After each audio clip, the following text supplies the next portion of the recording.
안녕하십니까. 매일 찾아오겠다고 얘기해놓고 또 오랜만에 찾아온 닥터 크레이즈입니다. 예, 제가 이 생업을 위해서 일을 하다 보니까 자꾸 이렇게 영상이 잘 안 올라가게 됩니다. 또 요즘이 또 이사철이잖아요. 그러다 보니까 도배가 또 쫙쫙 이렇게 그냥 그랬으면 좋겠습니다. 요즘에 코아풍 때문에 일이 별로 없어요. 그래서 다른 일 하느라고 그냥 정신이 없어요. 자, 아무튼 오늘은 지난번에 알려드렸듯이 컬러 탭에 대해서 알려드릴 거예요. 컬러 탭에는 컬러 커렉팅이 있고 컬러 그레이딩이 있어요. 그리고 그에 수반되는 특수 효과들이 좀 있습니다. 그러니까 여러분들 정신 바짝 차리고 끝까지 잘 들어주세요. 오늘은 컬러 탭에 관한 설명, 소개 정도만 하고 넘어갈 겁니다. 그리고 다음 시간에 컬러 커렉팅에 대해서 알려드릴 거예요. 자, 그럼 영상 시작해 볼까요? 자, 오늘은 컬러 탭에 관해서 말씀드리겠습니다. 이 컬러 쪽의 강의를 시작하기 전에 제가 여러분들에게 몇 가지 알려드려야 할 것이 있는데요. 이 컬러라는 것이요, 주관적인 요소가 굉장히 강합니다. 그래서 어떤 컬러리스트가 만진 컬러는 정말 마음에 드는데 어떤 컬러리스트가 만진 컬러는 또 마음에 안 드는 경우가 있습니다. 그래서 이 컬러 탭에서 제가 뭘 알려드려도 여러분들에게 맞는 컬러를 찾으셔야 해요. 그냥 막연히 지금처럼 뭐 이렇게 하세요, 그러면 이렇게 따라오시는 게 아니라 컬러를 만지는 파트에서는 여러분들이 여러분들에게 맞는 컬러를 찾아 나가는 노력을 하셔야 합니다. 자, 그리고 두 번째로 이 컬러를 만지는 데 있어서는 컬러 컬렉팅이 있고요. 그리고 컬러 그레이딩이 있어요. 컬러 커렉팅은 영상을 찍어보면 아시겠지만 영상을 찍는 카메라마다 다 색깔이 달라요. 색감이 전부 다 달라서 그 영상에 있는 색감을 우리 눈에 보는 것과 유사하게 잡아주는 작업이 컬러 커렉팅입니다. 그 작업을 먼저 하게 되는데요. 일단 비교를 한번 해드릴게요. 처음에 보이는 이 영상은 굉장히 밋밋합니다. 그리고 색감이 빠져있는 듯한 느낌이 들어요. 자, 그런데 두 번째 영상으로 넘어가 볼까요? 자, 두 번째 영상으로 넘어가니까 색감이 좀 살아나고 있습니다. 자, 이렇게 눈에 보이는 색감을 찾아주는 것, 그리고 영상의 색감을 극대화시켜주는 작업을 하는 게 컬러 커렉팅이고요. 자, 그 컬러 커렉팅을 한 다음에 작업할 것이 컬러 그레이딩입니다. 컬러 그레이딩은 이렇게 기존 살려놓은 색감 위에 내가 원하는, 내가 만든 영상의 스토리의 흐름에 맞게 색감을 바꿔주는 거예요. 이 색감을 바꿔주는 것은 이 컬러 휠에서 바꿔주게 됩니다. 이렇게 푸른색으로 아니면 좀 붉은색으로, 이렇게 이 푸른색으로 가게 되면은 보통 이 공포 영화가 좀 이렇게 가죠. 공포 영화가 조금 어둡게 가고, 이런 식으로 이렇게 어둡게 가고 푸른색으로 갑니다. 자, 그리고 액션 영화가 좀 붉게 가고, 또 그 로맨스 영화가 좀 이렇게 붉게 갑니다. 사람을 좀 흥분시켜야 하기 때문에. 자, 이런 식으로 영화 스토리텔링에 맞게 색감을 만져주는 것이 컬러 그레이딩입니다. 이 두 가지, 처음에 말씀드렸던 색감은 주관적이다, 그리고 두 번째 말씀드린 컬러 커렉팅과 컬러 그레이딩을, 두 가지를 다 기본적으로 알고 계셔야 색감을 만질 수가 있다는 것 기억하시고요. 자, 이제 컬러 탭에 있는 펑션들을 설명을 드리겠습니다. 갤러리, 이거는 뭐 컬러리스트 아니면 거의 안 써요. 이거는 거의 안 쓰고요.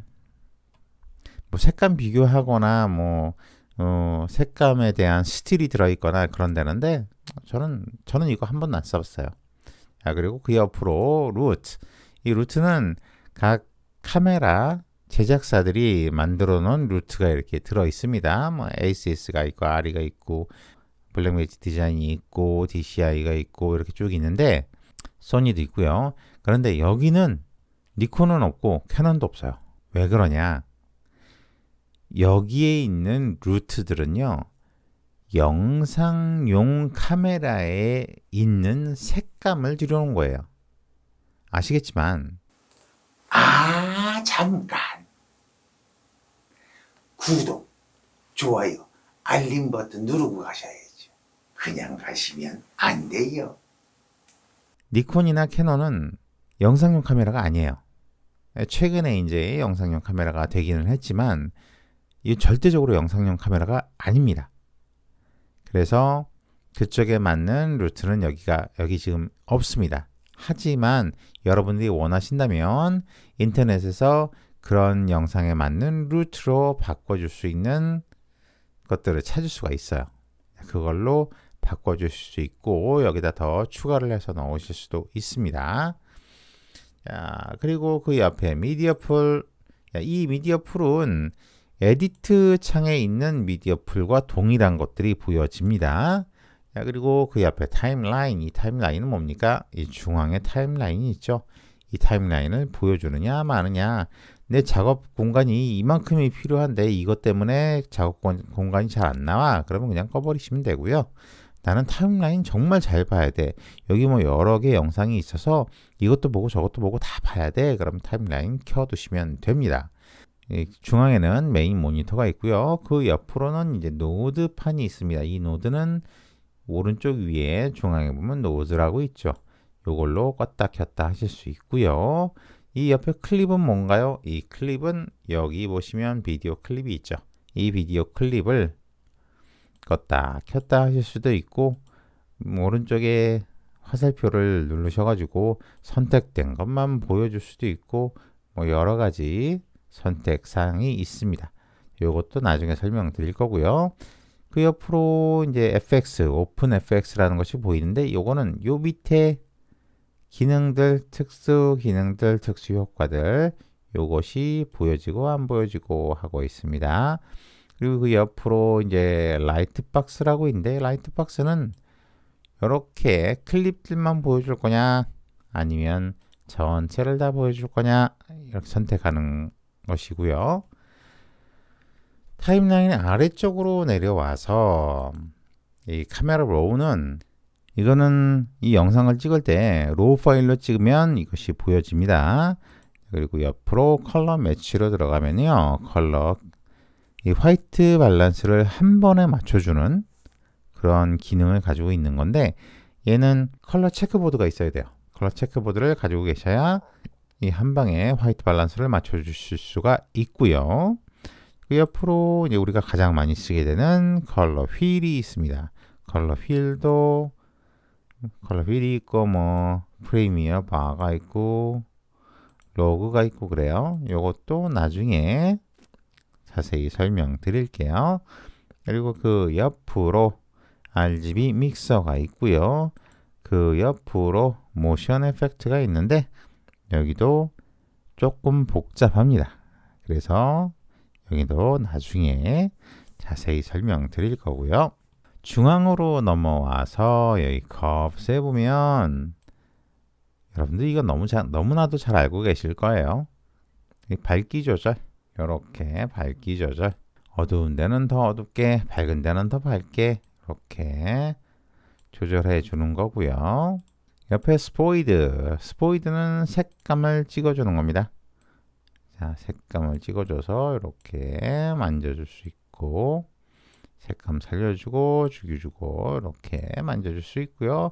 그 옆에 이제 셀렉션 레인지라고 해서 색감 빼주고 더해주고 부드럽게 해주고 반전 주고 뭐 이런 기능들이 있습니다. 이것도 나중에 천천히 알려드릴 거고요. 그 옆에 보면은 뭐 HSL이라고 해서 옆에 이렇게 화살표가 있고 RGB로 바꿔주는 것, 루미넌스로 바꿔주는 것, 그리고 뭐 3D로 바꿔주는 거 있는데 3D는 쓸 일이 아예 없어요. 3D 카메라를 사용하지 않는 이상에는 아예 없습니다. 그 옆으로 또 넘어가서 윈도우즈로 가게 되면 이 화면상에 보세요. 이렇게 네모나게 설정, 원으로 설정, 직선으로 설정, 펜툴처럼 이렇게 설정, 밑에 그라데이션 설정, 뭐 이런 것도 있습니다. 이런 것들도 나중에 설명을 드릴게요. 그리고 그 옆으로 보면 트래커. 제 강의 영상을 보신 분들은 아시겠지만 어떤 물체를 따라다니거나 어떤 물체와 동일시하게 움직이거나 아니면 어떤 물체와 반대로 움직이거나 이런 움직임을 줄 때 그 물체를 따라가는, 쫓아가는 포인트가 있어야 합니다. 자, 그 포인트를 잡아주는 게 이 트래커고요.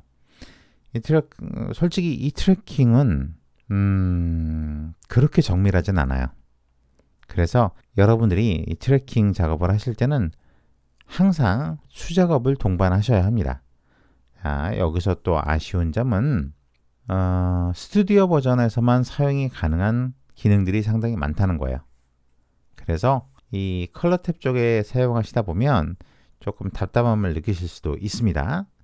자, 다음으로 넘어가서요. 이거는 블러, 뭐 샤픈 이런 거 주는 탭이고요. 옆으로 넘어가면 이제 키 탭이 있습니다. 이 키 하면 어떤 단어가 가장 먼저 떠오르십니까? 그렇죠. 크로마 키, 루마 키. 네, 그렇습니다. 어떠한 색감을 하나를 지정을 해서 그 색감만 보이게 하거나 안 보이게 하거나 혹은 그 색감만 다른 색으로 바꾸거나 하는 기능을 하는 그런 탭이고요. 그 옆으로는 뭐 사이징, 요거는 크기 조절하는 거예요. 그리고 에디트 사이징이 있고 인풋 사이징, 아웃풋 사이징 뭐 이런 것도 있고요. 그리고 그 옆에 이제 3D가 보이는데 얘는 3D 카메라를 사용하지 않는 이상에는 쓸 수가 없습니다. 자, 이제 그 옆으로 넘어와서 여기는 키프레임이에요. 이 키프레임에서 만질 수 있는 것은 프레임의 흐름에 따라서 컬러를 바꿔주는 역할을 하기도 하고 또 사이즈를 바꿔주는 역할을 하기도 합니다. 그리고 그 옆에 이제 그래프처럼 생긴 스코프 탭으로 넘어가면은요. 여기는 기본적으로 이제 웨이브 폼이라고 되어 있는데 이 웨이브 폼은 RGB 전체를 하나의 화면에서 보게 해주는 거고요.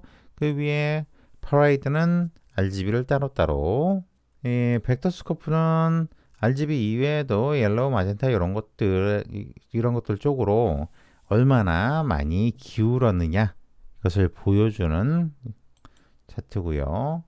히스토그램도 그렇고요. 자, 그 다음 CI 크로마티시티 요거는 보면은 그 RGB 색감하고 이 색감의 영역을 보여주는 것 같죠? 네, 맞습니다. 이 색감의 영역을 여기 보여주고 있습니다. 여기서 얼마나 분포가 되었는지 이런 거 보여주는 것이고요. 이런 것들도 솔직히 많이 안 써요. 우리가 가장 많이 쓰는 거는 이 웨이브폼. 여기서 색감을 많이 조절하게 됩니다. 자, 이렇게 해서 컬러 탭에 들어있는 기본적인 것들을 설명을 드렸습니다. 오늘의 영상 어떠셨어요? 많이 아쉬우시죠? 예, 아쉬운 만큼 다음 시간에 만날 때는 더 기쁜 법입니다. 예, 그러니까 우리 다음 시간에 다시 만날 때까지 이 코아픈 감기 걸리지 마시고 건강한 모습으로 다시 만나기를 바라요.